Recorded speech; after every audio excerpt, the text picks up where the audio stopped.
Une option inédite pour les 8000 lycéens et collégiens guyanais qui doivent passer leur examen cette année. Ils seront en effet évalués uniquement sous la forme d'un contrôle continu. C'est l'annonce faite ce matin par Jean-Michel Blanquer, le ministre de l'Éducation nationale. Une annonce qui ne satisfait qu'en partie ce syndicaliste enseignant.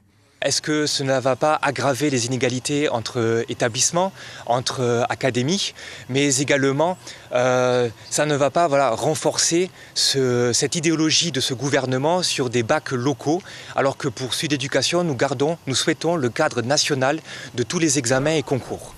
Pour la Fédération autonome des parents d'élèves et étudiants de Guyane, le contrôle continu intégral pourrait léser certains élèves. Ceux qui n'auront pas obtenu les notes suffisantes au premier et deuxième trimestre. Et puis là, on n'a aucune certitude sur une date de reprise. Ça, c'est dans la perspective qu'on reprenne dans le courant du mois de mai.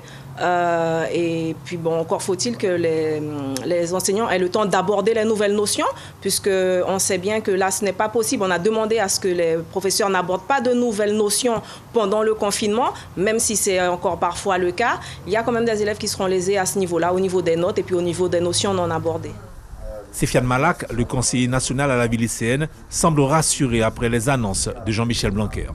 Au niveau de l'académie, c'est vrai que certains élèves sont plutôt rassurés parce qu'ils ont les réponses. Ensuite, le contrôle continu les rassure en vue du confinement. Et au niveau national, c'est vrai que la majorité des élèves étaient pour, sauf que c'est vrai qu'il y a la peur justement des inégalités entre les établissements où le niveau est un peu plus relevé que d'autres.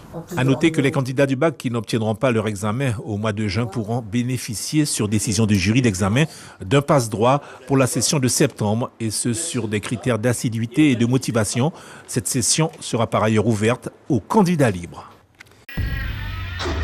Suivez l'info sur Guyana Première, télé, radio et Internet.